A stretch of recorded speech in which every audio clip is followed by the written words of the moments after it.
Live from New Delhi, you're watching DD India News Hour, India's voice to the world.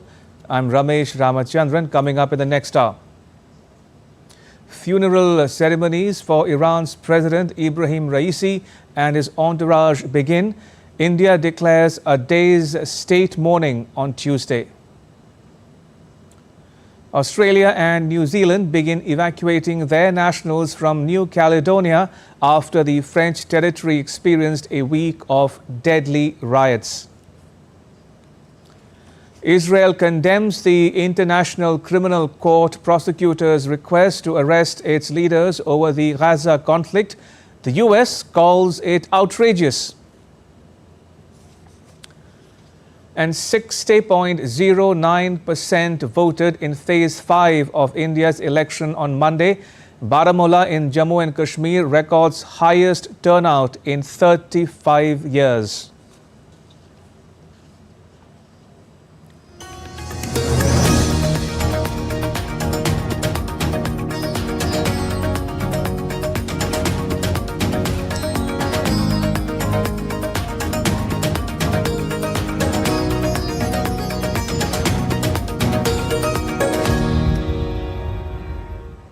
The funeral ceremonies for Iran's President Ebrahim Raisi and those who died with him began on Tuesday. The President, Foreign Minister, 2 officials and the pilots were killed in a helicopter crash in northwestern Iran on Sunday. The mortal remains of the President, Foreign Minister and others were taken to Tabriz, the capital of Iran's East Azerbaijan province. Thousands of mourners gathered in Tabriz for the funeral procession of the Iranian president. According to Iranian media, the funeral ceremonies for President Raisi will be held from Tuesday through Thursday. Iran has declared 5 days of mourning in memory of those who were killed in the crash. Meanwhile, Iranian government on Monday announced the investigation into the cause of the helicopter crash.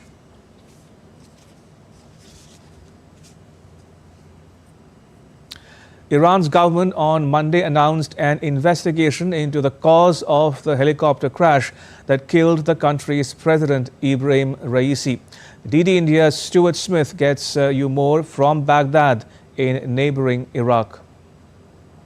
Well, there was a suggestion that Russia could help with that investigation. It has a lot of experience, but it looks like this will be purely conducted by Iranian authorities. The chief of the general staff of the Iranian military initiated an investigation earlier in the week, and they'll be looking at, of course, what caused the helicopter to crash after initial assessments blamed the poor weather conditions, dense fog, incredibly poor visibility, freezing temperatures, and also this was flying over a mountainous forested region of Iran. Very difficult conditions to fly a helicopter, but they'll also be looking as to the sequence of events. For example, Turkey says because Iran is in its emergency zone, it's obliged to respond if an accident happens in Iran because they border each other. It was looking out for this helicopter and they didn't see a GPS signal from that helicopter. One of the lines of inquiry will be why. Is it because the helicopter didn't have the right equipment or because it was turned off? And further to that, whether the helicopter didn't have the right equipment because of US sanctions, something a former foreign minister has said makes the US partly to blame in this crash because the aviation industry in Iran has struggled for 40 years without access to the most modern aviation equipment. Commenting on the helicopter crash that killed Iran's president, Russia's foreign minister Sergei Lavrov said the US sanctions had worsened the aviation safety. By implementing the sanctions that include ban on supplies of service parts for the United States-made aviation products, they put people's lives at risk. The Americans disown that, but actually other countries under sanctions do not receive service parts for US-made hardware, including aviation. Соединенные Штаты объявляют санкции, не поступают. India is observing a one-day state mourning on Tuesday as a mark of respect to Iran's President Ebrahim Raisi and Foreign Minister Hossein Amir Abdullahian. The national flag is at half-mast on all government buildings where it is customarily displayed. To West Asia now, Israel's Defense Minister Yoav Gallant has described a request by the International Criminal Court's prosecutor for arrest warrants against Prime Minister Benjamin Netanyahu and him as a disgraceful bid to interfere in the country's conflict with Hamas. Gallant said that the prosecutor Karim Khan was trying to deny Israel the right to self-defense and free its hostages. Khan accused Israel of violating international laws during its conflict with Hamas. For his part, Israel's Prime Minister Benjamin Netanyahu slammed the ICC prosecutor's move. He said that the decision was meant to target all of Israel. To hear this, to believe this.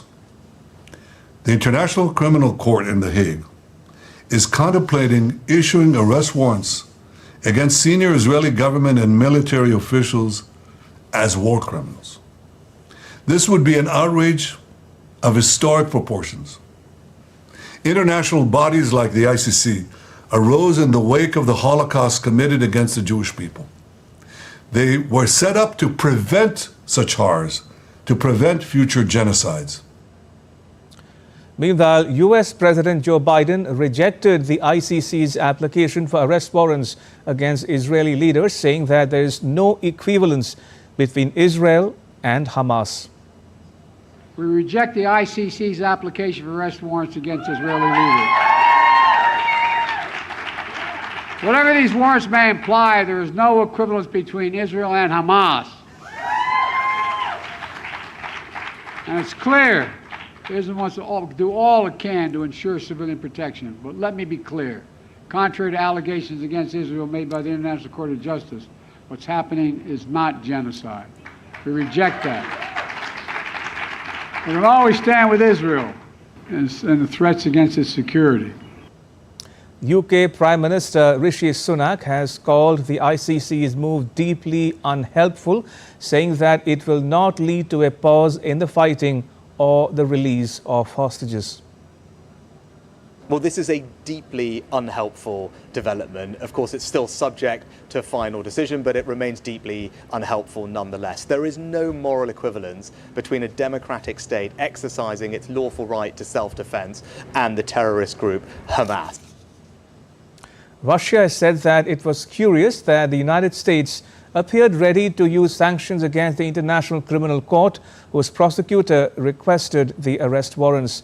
The Kremlin says that it does not recognize the ICC's jurisdiction, as it was not a party to the Rome Statute, which established the court. In 2023, the ICC had issued warrants for the arrest of President Vladimir Putin over the Ukraine conflict. And DD India's Sarah Coates has more from Tel Aviv. Reactions just keep coming in. What the Israelis are really seeing this is an attack against everyone in the country. Now, as we go to air, meetings are happening here in Tel Aviv with senior Israeli officials and also law teams. They're trying to work out how to get a grip on this situation going forward. Now, I'll bring you some of Netanyahu's reaction. That's the Israeli Prime Minister. He says that this is a complete distortion of reality and is aimed against the entire state of Israel, calling it scandalous, saying yesterday during a Likud faction meeting, "Nothing will stop us and nothing will stop me." Now, Israel's Foreign Minister, Israel Katz, he's calling this an unrestrained attack against all of the victims of October 7 and the hostages, the 124 Israeli captives that are still being held in the Gaza Strip. Now, he has instructed the Foreign Ministry to open a situation room to deal with this going forward. Now, Israel is really leaning on its closest ally, the United States. We heard those comments there from Joe Biden. We've also heard comments coming out from the U.S. Secretary of State Antony Blinken. He believes that this now may put these potential hostage and ceasefire talks in jeopardy. So certainly a lot of anger happening or being felt around Israel in the wake of this announcement by Khan. Certainly heavy fighting is continuing right across the Gaza Strip. The Israeli military says that over the past 24 hours, it has hit some 70 targets belonging to Hamas. These are things like weapons storage facilities and also rocket launchers. Now, we do know that there's heavy fighting going on in the north. This is in and around the Jabalia refugee camp. Also in the centre of the strip, this is the Netzarim corridor, a man-made road by the IDF which separates the north and the south. And of course, also down in this southern region of Rafah, where we do need to remember it was designated as a humanitarian zone up until fairly recently. Now, the Defence Minister, Yoav Gallant, he actually came out yesterday to say that this operation in Rafah will be expanded. And this, of course, is of great concern given the sheer amount of people that are sheltering there. According to the United Nations, more than 800,000 people have now fled, but we do know that there are still nearly 500,000 people seeking shelter there, although Palestinians on the ground, Ollie, say there is simply no place safe to go. And just very briefly, there's also an ongoing raid happening right now in the West Bank in the city of Jenin, with the Palestinian Red Crescent saying at least 7 Palestinians have been killed in what the IDF is calling a counter-terror operation. Oli. Nearly 600 tons of aid have been delivered to Gaza via a temporary floating pier built with U.S. assistance. But not all the aid has reached the designated warehouses. According to the UN, 10 truckloads of food were received on Friday at a World Food Program warehouse at Deir al-Bala, but on Saturday, only 5 truckloads made it to the warehouses. In the latest on the Gaza conflict, Qatar's Foreign Ministry spokesperson Majed Al-Ansari has said ceasefire and hostage release talks between Israel and Hamas remain, quote-unquote, close to a stalemate. On ICC prosecutors' decision to seek arrest warrants against some Israeli and Hamas leaders, Al-Ansari said it was too early for Qatar to comment directly, but he said all states and organizations should be held responsible for the killings of civilians. Still to come on DD India News Hour. The United States says it is not planning to send military trainers to Ukraine. And South Korea court bars the country's former president Jacob Zuma from standing for election.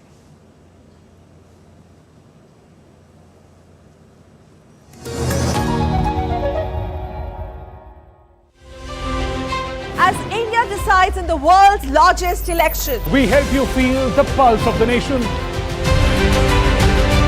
I am Sakal Bhatt. I am Shubhendu Ghosh. This election season, join us on a journey of India. We are in Assam. This is the tea city of India. From down south, Tamil Nadu. Discover the colors of democracy.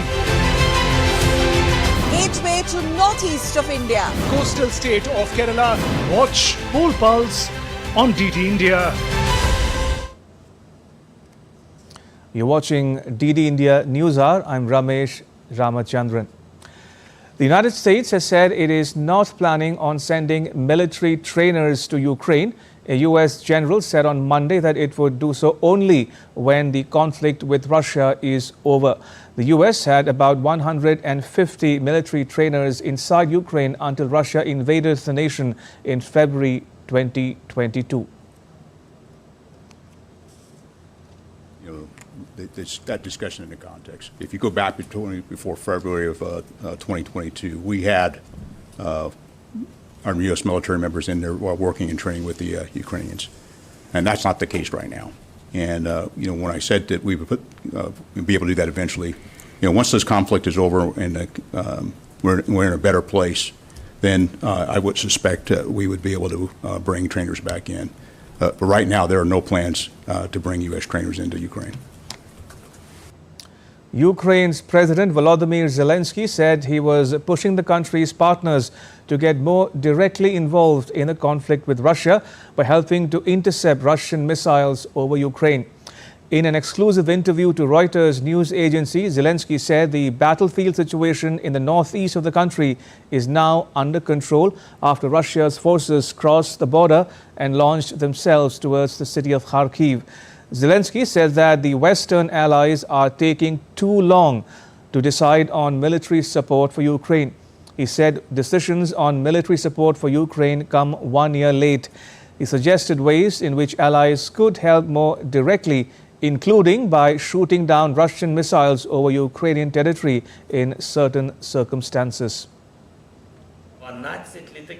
Russians are using 300 planes on the territory of Ukraine. We need at least 120-130 planes to resist to flight back in the sky. North Korea's state media said on Thursday that a Russian delegation is visiting Pyongyang as ties between the two countries grow stronger since Kim Jong-un's visit to Russia last year. The KCNA said the delegation reached Pyongyang on Monday, but it did not elaborate on the purpose of the visit. The Russian embassy in North Korea said through its Telegram channel that the delegation will be staying in Pyongyang until Friday and that the two sides will discuss parliamentary exchanges and other engagements. Britain on Tuesday announced further interim compensation payments to the victims of the contaminated blood and blood products scandal. Speaking at the Parliament, Minister John Glenn said the government will be making further interim payments ahead of the establishment of the full scheme. Earlier on Monday, Prime Minister Rishi Sunak apologized on behalf of successive governments for the failure which saw around 3,000 deaths so far. And DD India's Ollie Barrett has more from London. Rishi Sunak apologising on behalf of the government and successive governments before his for their role in the infected blood scandal, which affected over 30,000 people, we think, being infected by blood that they were effectively wrongly given, it transpired eventually. The scandal has led to around 3,000 deaths already, and more deaths we know, sadly, are going to follow as a result of people being given blood transfusions, for example, with infected blood, leading to conditions like HIV and hepatitis C as well. It's being described as the biggest ever disaster in the history of Britain's National Health Service. A major report was released on Monday which concluded that government, doctors, the NHS itself were all responsible, not just for the scandal, not just for the infected blood being given to patients, but also for a cover-up that followed. Now, on Tuesday, the UK government is setting out a multi-billion-dollar compensation scheme for victims and their families. One of the key questions that campaigners are asking is exactly how quickly some of the people affected who require compensation will receive that compensation. One of the other key questions that many campaigners continue to raise is, will there be any criminal prosecutions over this scandal going on into the future? That is a question we still don't have an answer to. Prime Minister Rishi Sunak describing the publication of that report as a day of shame for the British state, apologising, as I say, on behalf of the government. This is a day of shame for the British state. Today's report shows a decades-long moral failure at the heart of our national life. From the National Health Service to the civil service, to ministers in successive governments, at every level, the people and institutions in which we place our trust failed in the most harrowing and devastating way. And we also heard from the leader of the opposition Labour Party, Keir Starmer, apologising on behalf of his party for the times when it was in government during the period that we are looking at here, which covered the 1970s, the 1980s and the early 1990s. Ollie Barrett in London reporting for DD India. Streets in New Caledonia's capital were lined with burned vehicles and debris on Tuesday as the French territory faced a week of deadly riots sparked by electoral changes made by the French government in Paris. Amidst heightened security, French President Emmanuel Macron will travel to the Pacific island of New Caledonia on Tuesday. Protests erupted last week, driven by anger among the indigenous Kanak people over a constitutional amendment approved in France that would change election participation rules, which local leaders fear will dilute the Kanak vote. Ross Cullen joins us from Paris for more on this developing story. Ross, what more can you tell us about President Macron's travels to New Caledonia? Yes, the government feels that the situation is just so serious now that they do need to step up with a visit from the President Emmanuel Macron. He will be leaving mainland France this evening, local time, Tuesday evening, flying overnight to New Caledonia. When he's there, he's going to set up what's been described as a mission. We don't know any further details about the exact what that will look like, that project, that mission that he wants to set up. We also don't know how long he is planning to stay on the island, but a visit from the president is expected now from Emmanuel Macron to try to continue on this path of trying to regain order, restoring order. The French state does not have control of the entire island since this more than a week now of riots, looting and violence, sparked by constitutional reforms which angered many on the island. So far we have seen hundreds of people injured, 6 people have lost their lives, and there have been regular bouts of looting and rioting. So the president is now going to be visiting the island later on Tuesday. The Prime Minister Gabriel Attal also planning a visit, not just at the moment. He says that he will be visiting the French overseas territory in mid-June. Also, Ross, how are the evacuations of foreign nationals from New Caledonia coming along? Yeah, this was something that many countries wanted to carry out, but the airport wasn't up and running. We have had confirmation, though, that Australian and New Zealand flights will be allowed to take off from New Caledonia today, Tuesday, returning some of their nationals who have been either working or originally were on holiday in New Caledonia. It's just a short flight down to New Zealand, so they sent military aircraft as well, and also from Australia to try to return some of those nationals. But the airport, in terms of fully functioning for commercial flights, that's several days away yet. The police have not been able to secure even the road leading into the airport. They clear it, and then sometimes the barricades, the protesters are re-erected, which they dismantle, and then the protesters bring them back up again. And so they are struggling to control different areas in and around the capital, Nouméa. But the major news this afternoon is that the French President Emmanuel Macron will be visiting New Caledonia soon.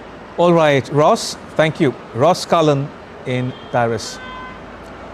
In other news, South Africa's former President Jacob Zuma has been barred from running for parliament in this month's election. The country's constitutional court gave the ruling on Monday, citing a South African law that disqualifies people who have been convicted of a crime from running for president. Zuma was jailed for contempt of court in 2021 after failing to attend a corruption inquiry. DD India's Daniel Kijo has more. Take a listen. The weight of centuries of oppression was no longer holding us down.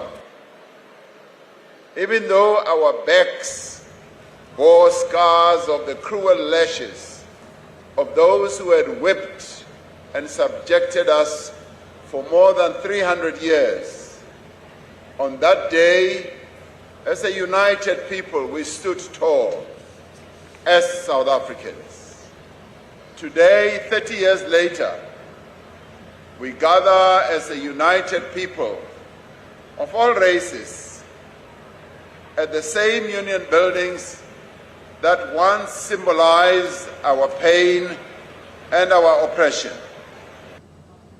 Apologies, we'll get you that report from our colleague in just a bit, if he can, later on this broadcast. But moving on for now, Dominican Republic's President-elect Luis Abinader said he would sit down with opposition leaders to discuss a potential fiscal reform. He said that the reform would include changes to taxation and public spending. Abinader was speaking after being re-elected for a second term.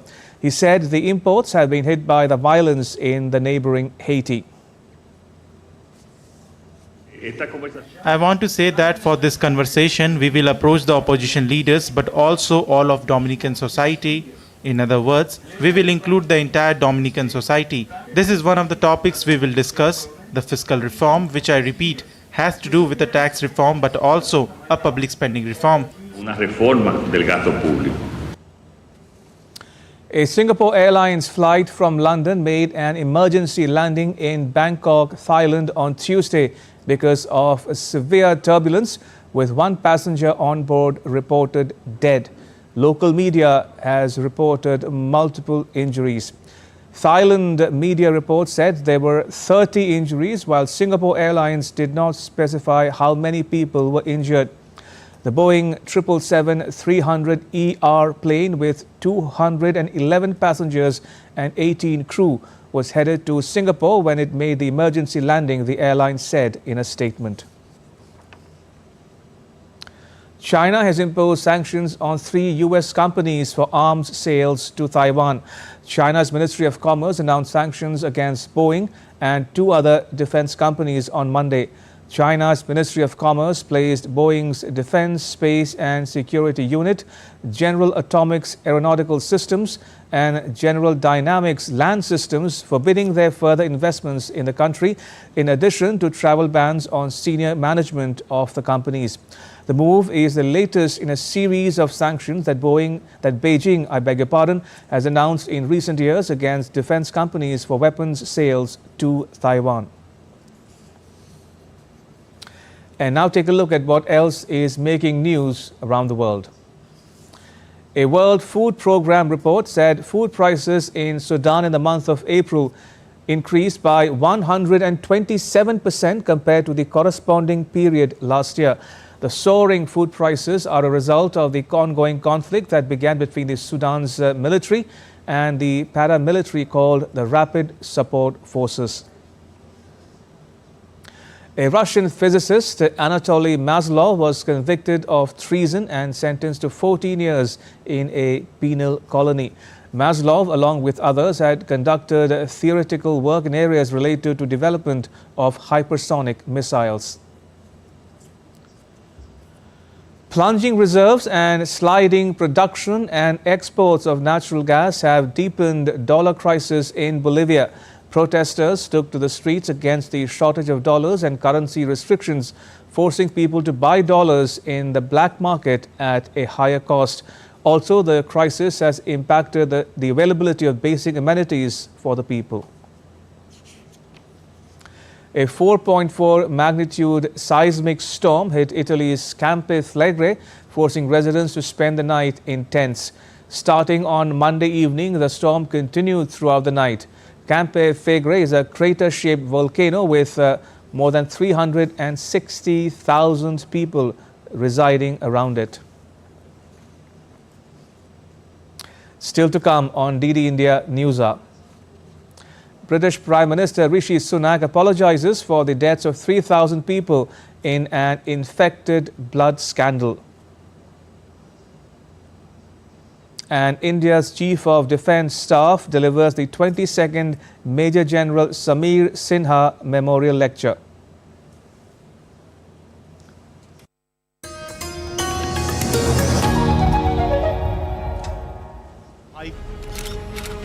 Versus facts. In-depth news and analysis with experts who will help you decide why this election matters. DD India is the main election headquarters with numbers most accurate, data most reliable, and viewership across the platforms. Stay tuned to the Great Indian Election only on weekdays at 8:30 p.m. IST and 1500 hours GMT.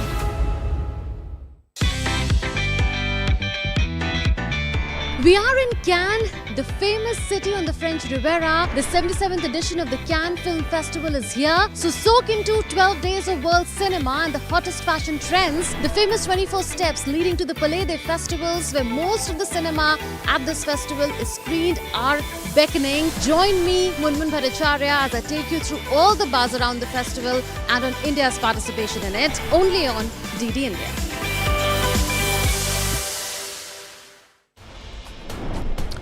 You're watching DD India News Hour. I'm Ramesh Ramachandran. A quick recap of the headlines.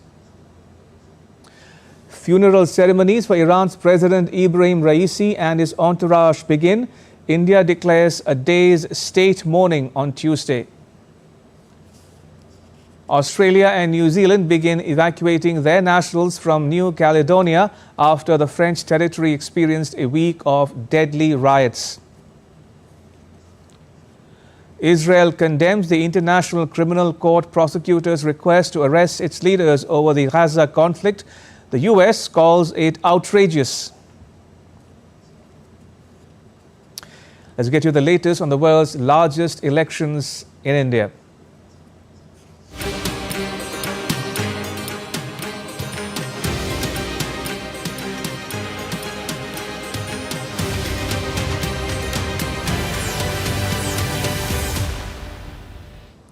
Campaigning is on in full swing for the last two phases of India's parliamentary election.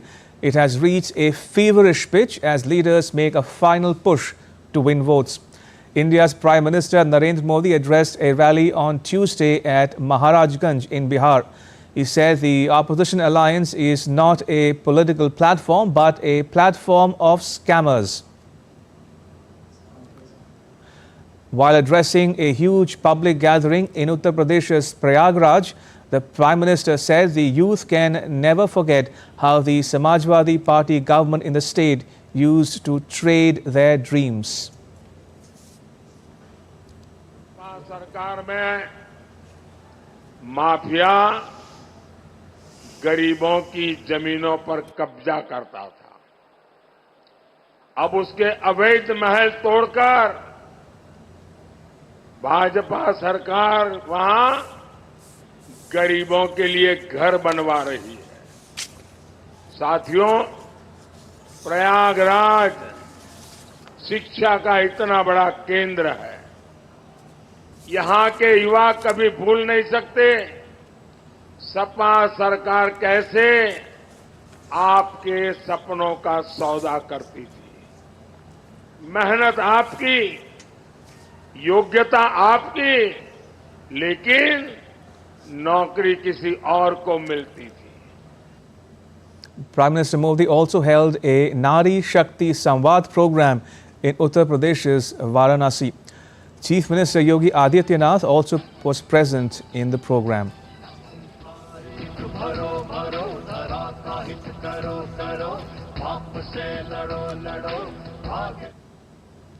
Congress President Mallikarjun Kharge addressed a rally in the state of Haryana on Tuesday. He hit out at the ruling party. He said the BJP was targeting Congress leader Rahul Gandhi to hide its failures of the past 10 years. कि यहाँ के सरकार के पास resources बहुत है और अच्छी तरह से कोई किसी को बोझा न बनते हुए वो ठीक ढंग से सरकार चलाएंगे। इस राज्य के ऊपर कुल 70,000 करोड़ था कर्जा। 2014 और 2024 के बीच ये कर्ज बढ़कर 3,16,000 करोड़ रुपए हो गया। अब 4.5 हो गया। The temple town of Puri in Odisha is all decked up for the grand festival of democracy.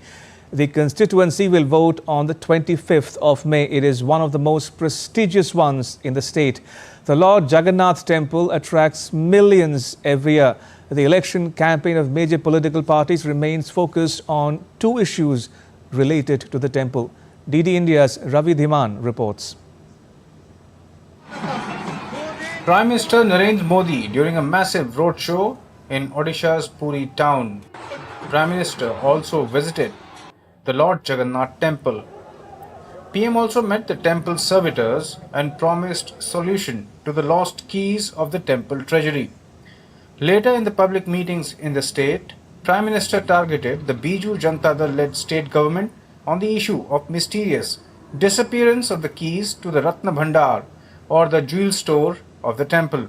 BJD सरकार में जगन्नाथ जी का मंदिर भी सुरक्षित नहीं बचा है। पिछले 6 साल से श्री रत्न भंडार की चाबी का अता पता नहीं है. In April 2018, the state government made an attempt to open the Ratna Bhandar situated near the sanctum sanctorum of the temple, but the keys could not be found. The treasury of the temple contains the gold and jewelries offered by devotees across the world through the years. The state government then ordered a judicial inquiry, and the report was also submitted in November 2018. The report has not yet been made public by the state government. BJD on its part is trying to downplay the entire issue, and its leaders are saying that Ratna Bhandar will be opened during the Rath Yatra scheduled in few months' time. The BJD is trying to showcase the much touted Puri Parikrama project as an excellent achievement. One section of the corridor project around the Lord Jagannath temple was inaugurated earlier this year. You are asking Puri specific question. There are 3-4 things. One is, yes, this Parikrama, because everything revolves around the temple here. Everyone's, whether it's tourism, whether it is people's livelihood, everything, and their lifestyles, everything is temple-centric here. Puri, one of 4 Char Dham sites for the Hindus, goes to poll in the 6th phase on 25th of May. The seat has been a Biju Janata Dal bastion since past many elections, with the party's nominees winning it by huge margins, except in 2019 when the BJP managed to considerably reduce the lead. Now the temple town is agog with a political slugfest between the two major parties, BJP and BJD, on issues revolving around the most important landmark of not only the town but the entire state. Be it the issue of the temple corridor project, for which the state government of the BJD is trying to take all the credit, or the mysterious case of missing keys of the Ratna Bhandar, it is beyond doubt that this electoral season, the Lord Jagannath temple and the issues associated with it have taken center stage in politics. With camera person Sanjay Jaina in Puri, Ravi Dhiman for DD India. All right, joining me from Patna in Bihar is my colleague Salman Haider for more on the election campaign. Salman, how's the election campaign coming along in Patna and elsewhere in the state? Patna is going to poll in last phase, that is on 1st of June. But as many as 8 seats are going to poll on 6th phase on 25th, for which Prime Minister Narendra Modi was here and he campaigned in Motihari and the Maharajganj seats where he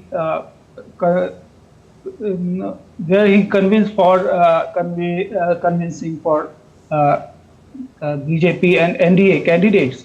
The thing is, all these 8 seats which are going to polls in on 25th of May are NDA seats. So the NDA is trying very hard to retain its seat and to increase its voter base also. On the other hand, the Indi Alliance group is also on the road and campaigning very hard for to win the seats, some of seats to snatch some seats from NDA, and the weather is pleasant, and the main thing is that till now in all 5th election phases the polling has passed off very peacefully with no untoward incident. Some incident occurred in Sarang yesterday, but that is under control now, and all preparations are on. Security forces are on the vigil. Everything is going on smoothly here, and let's see what happens and how the poll is going. Weather is also somewhat pleasant. However, yellow alert is there for the weather here in Bihar. So everything is going fine, and Prime Minister himself is very keen to go to every nook and corner, and the NDA as well as opposition is leaving no stone unturned. Right, no stone unturned, says Salman Haider in Patna. Salman, thank you very much, appreciate it. And moving on now, India's Earth Sciences Minister Kiren Rijiju on Tuesday inaugurated the 46th Antarctic Treaty Consultative Meeting in Kochi. Speaking at its opening, Minister Rijiju said India has a critical and leading role in understanding the region better, and the Indian scientific community is doing a marvelous job by understanding the polar regions and magnifying India's role as well. Earlier, India organized the 26th meeting of the Committee for Environmental Protection in New Delhi. India is playing very critical, very important and leading role in terms of understanding the polar regions. And over the years, India has enhanced its roles, its participations and contributions. So having this particular conference here in Kochi, I think it has cemented our position as a very serious nation, a serious player in understanding, not only understanding the polar region, especially Antarctica, but also to contribute in a positive manner for its sustainability, as well as to ensure that it caters to the need of the humanity. India's Chief of Staff, Defence Staff General Anil Chauhan has called upon the three services of the country's armed forces to create a joint culture as they move towards forming joint operational structures. He was delivering the 22nd Major General Samir Sinha Memorial Lecture in New Delhi on Tuesday. General Chauhan said that jointness and integration are prerequisites to the creation of functional integrated theatre commands. He said theatre commands will not be an end state, but the beginning of a next set of reforms. Right, now take a look at what else is making news in India.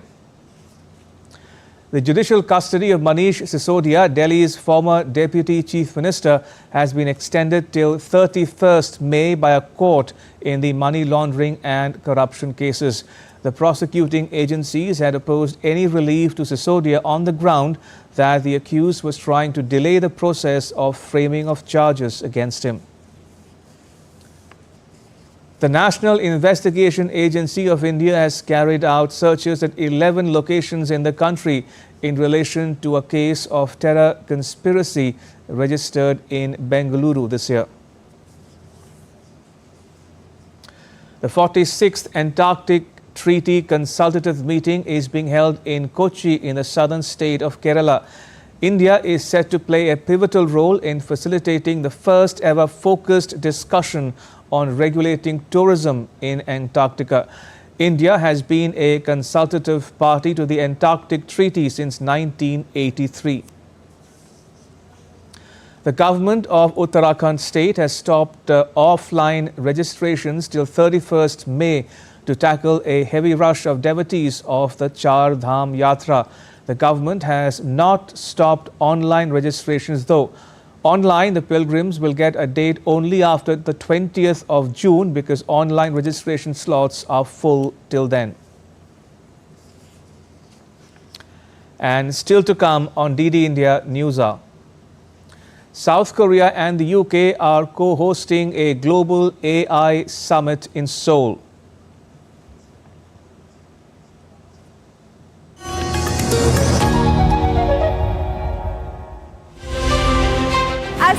Decides in the world's largest election. We help you feel the pulse of the nation.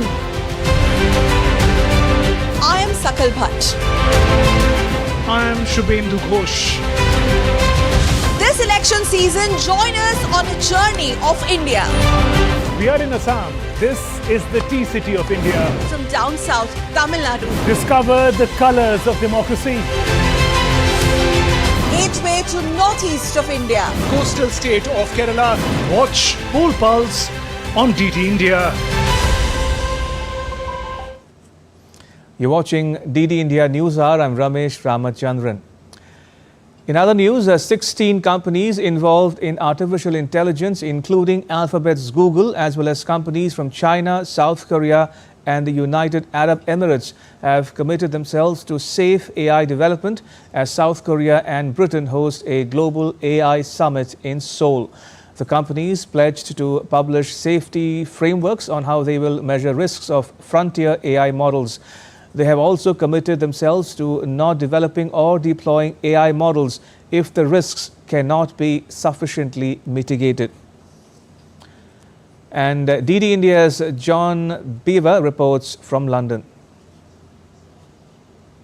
List of companies who have signed up to develop AI safely. 16 global companies now involved, and these really are the giants of the industry. We have companies like you mentioned, such as Google, but also Microsoft and OpenAI, all pledging to develop AI safely. Also, the UK government very keen to point out that a Chinese AI company is involved as well. They're highlighting that as significant because, of course, you need some global agreement on the best way to regulate AI to try and mitigate any dangers there might be.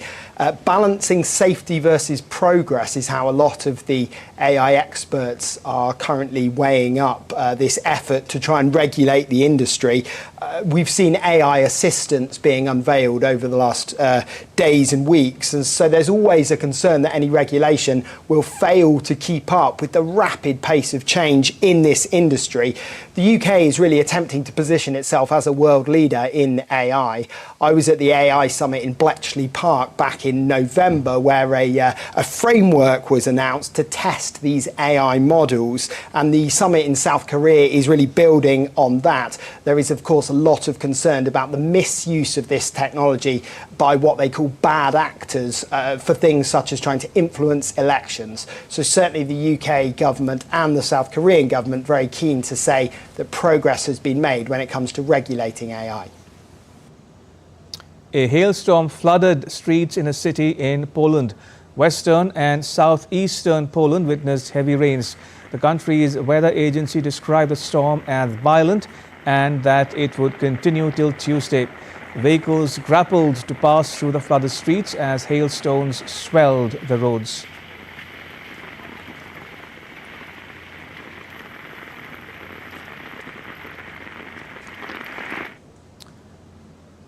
Heavy rains flooded parts of the Netherlands as well, swamping streets and buildings. Authorities have issued a yellow weather warning for the majority of the country. The weather officials predict heavy rainfall and thunderstorms, with some areas potentially receiving up to 40 millimeters of rain and hail. The India Meteorological Department issued a red alert for a severe heat wave over the plains of northwestern India, northern Madhya Pradesh and Gujarat for the next 3 days. The Weather Department forecast a gradual rise of about 2 to 3 degrees Celsius over parts of northwestern and central India for the next 4 days. On Monday, the maximum temperatures were in the range of 43 to 47 degrees Celsius over northern and western India. More than 35 Indian apparel exporters, mainly from the micro, small and medium enterprises, are taking part in the 17th International Apparel and Textile Fair in Dubai. Showcasing sustainable and eco-friendly apparel, they aim to highlight India's latest fashion trends and innovative designs. With duty-free access through the Comprehensive Economic Partnership Agreement, Indian exporters are eyeing expanded reach in West Asia and North Africa. India's apparel exports hit $16 billion last year, with $983 million to the UAE. The fair, hosting more than 400 exhibitors from 24 countries, offers a prime B2B platform for Indian exporters to present their sustainable products. India and India's apparel strength in Dubai, and we are offering a wide range of Indian products, Indian apparel products to the not only to the UAE but also to other Gulf countries. this time we have 35 Indian exhibitors from micro and small segments of the country. They are from different parts of the country, from Mumbai to Surat to Tirupur to Ludhiana, and we have wide range of products ranging from t-shirt to ladies garment to children garments using sustainable fabric and sustainable technology. And we are hopeful that we will be able to penetrate the Gulf market as well as UAE market in the short to medium term. It's a wonderful initiative, and we will help by APC to organize our stalls over here. And here we are looking at the sustainability angle. A lot of our products are sustainable. We supply to H&M, Marks and Spencer, and it's a huge opportunity. In fact, one of the products here is recycled polyester, and the Lima is here. And if you see, we are using a lot of renewable energy. We're doing the coal phase out, and a lot of recycled polyester, cotton, and a lot of fiber for us. So sustainability is a big thing for us. The Indian Institute of Technology Madras has started a course in the Music Research Centre to unite engineering and art and encourage students to take part in a variety of programs in addition to engineering. The Padma Vibhushan maestro Isai Gnani Ilaiyaraaja gave the opening remarks at the event and signed an MOU in this regard. More than 1,300 students from all over India were present. It will feature 70 performances and 33 workshops in classical music, dance, yoga and craft.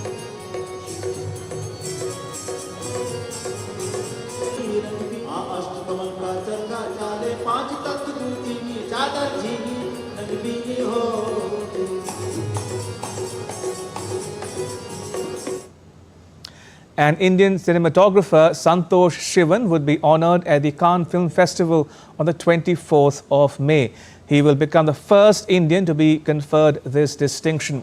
The award recognises excellence in photography and is being given out since 2013. DD India's Munmun Bhattacharya spoke exclusively to him at Cannes. Now tell us a little about what really drives you, Sivanji. What is that one thing that makes you so passionate about cinematography and filming? I think I ventured into this profession thanks to my dad, who was a photographer already. And so I used to travel with him and he used to shoot even as a child. So I think what fascinated me is the fact that you can travel. You can travel and see the world, because education basically, you might have second-hand education in an institute or a college, but your first-hand education is always from your travel and your personal experiences. And I wanted a job where I don't have a 9-to-5 job, but I could travel the world, interact with people, interact with nature, see the world, and I think one life is not enough. One life is not enough. No. And I understand you have a traveling school. You still go around to different parts of the world and teach children and others. Greece, Africa, and but mostly in India, especially tribal areas and all that I like going. Even earlier on, before I started out, after my film institute days, I actually did some work for Vivekananda Kendra and traveled to northeast Arunachal Pradesh, near China border, teaching children. So children, I think you learn more when you teach. You learn what the young people want. Yes. And today I teach also because cinematography, learning cinematography has become expensive. Other than the government funded ones like FTII and the SRFTII in Calcutta, the others are expensive. So I think people who are not so well off also should have an opportunity to learn and to explore, because there's so much of talent in our country that it is up to us to nurture it. Yeah. So you are still teaching, but there was a time when you were taught and you referred to FTII. Yeah. How were those days? Tell us about the kind of exposure your stint there as a student in FTII actually gave you towards international cinema, technology, the finer aspects of cinematography. FTII is great fun because suddenly you find yourself with very like-minded people. And after seeing a film from different parts of the world, you get to interact with them and talk with them and discuss them, understand and share ideas and everything. So you realize that it is also important that your films also go there when abroad, and so that you can communicate very nicely. So I think Institute that way was very good, and they are a wonderful archive with so many films. But today's times it is very easy because all these films are available in the digital platform. And now to news from the world of sport. The playoff of the 17th season of Indian Premier League begins on Tuesday. Table topper Kolkata Knight Riders will face Sunrisers Hyderabad in the first qualifier at Ahmedabad. It brings together two of the most belligerent batting sides this season, particularly in the power play. With the strength of its opening stands being central to its success, KKR might look slightly weaker in that department. Phil Saul's departure has broken his partnership with Sunil Narayan at the top of the order. The Kolkata side was the first side to qualify for the playoffs of the tournament. It will aim to register yet another win to place itself in the finals of this season. On the other hand, SRH became the third team to qualify for the playoffs. The Pat Cummins-led side registered a 4-wicket win in its final league match against Punjab Kings. This win propelled its position to the second place in the standings, enabling it to compete in the qualifiers against the table topper KKR. Liverpool announced Feyenoord coach Arne Slot as the new coach, replacing Jurgen Klopp. Klopp announced his departure in January and took charge of his final game on Sunday, a 2-0 win against Wolves. Liverpool said in a statement that the Dutchman would take up the position of head coach on the 1st of June, subject to a work permit. The club did not specify the length of his contract in their statement, but Sky Sports said it understood that Slot had signed a 3-year deal. Slot's arrival has been an open secret, with Liverpool reportedly agreeing a compensation deal of up to $12 million. Klopp, in his final speech to the Anfield crowd, urged fans to throw their full support behind Slot. And with that, it's a wrap on this edition of DD India News Hub. For those of you on the go, you can get all the latest news and updates on the DD India mobile app. The app is available on both Android and iOS platforms. You can scan the QR code on the screen now to download it. And let us know your thoughts on the news of the day. You can connect with us on Facebook, X and Instagram. You can also check out our website ddindia.co.in. We'll be back with more news as it breaks here on DD India. I'm Ramesh Ramachandran. All of us here in New Delhi, thanks for watching DD India News Hour.